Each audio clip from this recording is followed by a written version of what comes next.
So basically, sorry for my voice. I lost my voice a little bit because of cold.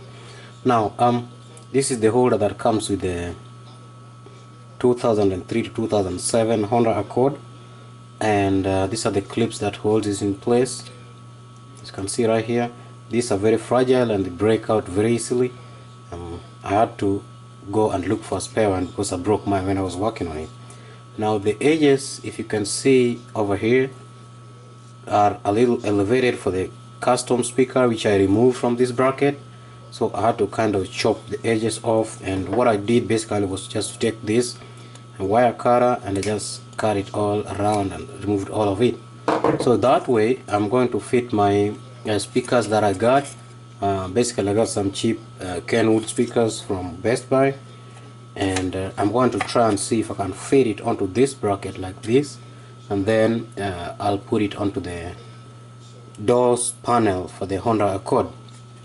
Now I also went to AutoZone and I got these baffles. I saw somewhere that these baffles are very good and they can help you with the volume increase or the bass. I'm gonna try and see if I can work it into this just like that before I can put the speaker and fasten, and then after that I'll transfer the speaker onto the car door itself. So basically I've been charging my power tool over here. I got my wire cutter and my baffle, my bracket, and I got some drill holes.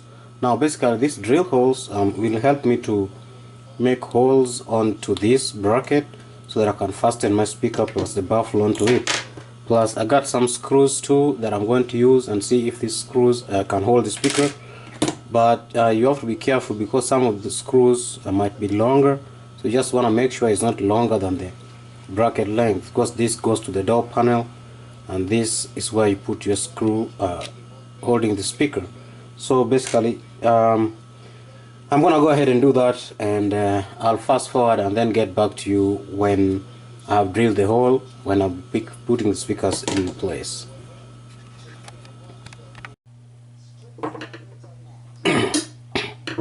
So I have drilled my holes.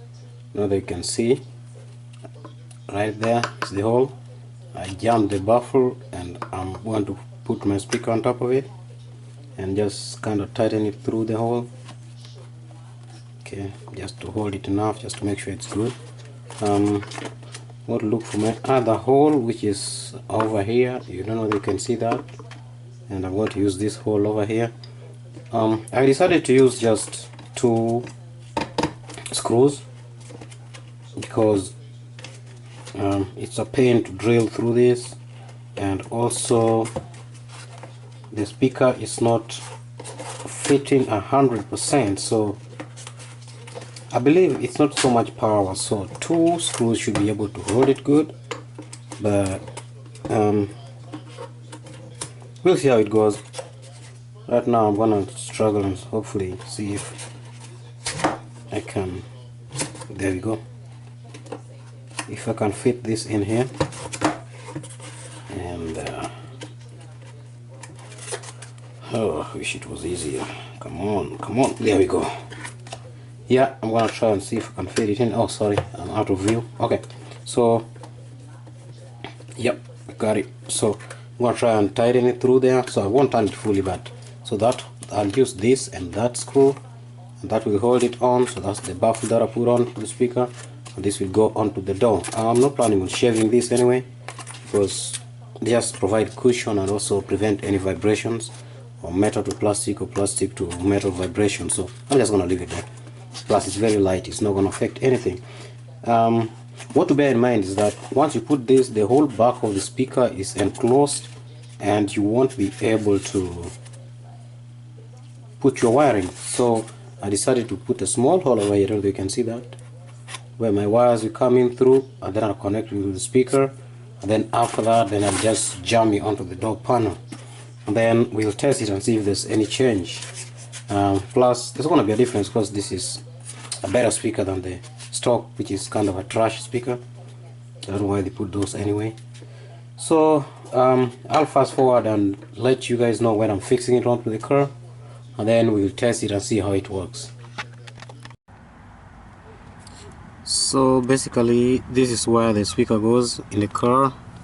As you can see, there's a hole there, there's one there, and there's another one there. And I've put my wiring through the hole that I put at the back of the baffle. And right now I'm just gonna put the speaker in. Actually, it's going the other way around this way. Then once it's all done, I'm gonna give you guys a show of what it looks like once it's finally completed. So basically that's how it looks like. It's all fit in place right now, whether you can see it clearly. Looking pretty good. I didn't care about where this faces, but for aesthetics you can put it wherever you want. As I told you earlier, I only used 2 screws and it's holding it pretty firm. I know some of you are wondering why there's this wire. I jumped this wire up because I'm going to connect a tweeter and put a capacitor so that only the high frequency goes to the tweeter, then the low frequencies will be going to this speaker, even though we still have a tweeter attached to it. But this tweeter is coupled with a capacitor, so the amount of power going on to that, the frequencies going on to this are high frequencies, thereby low frequencies remain on that. That's it. I mean, it's pretty easy. So I'm gonna put it all back together, close the door panel, and then I'm gonna try and I'll tell you guys how it feels like.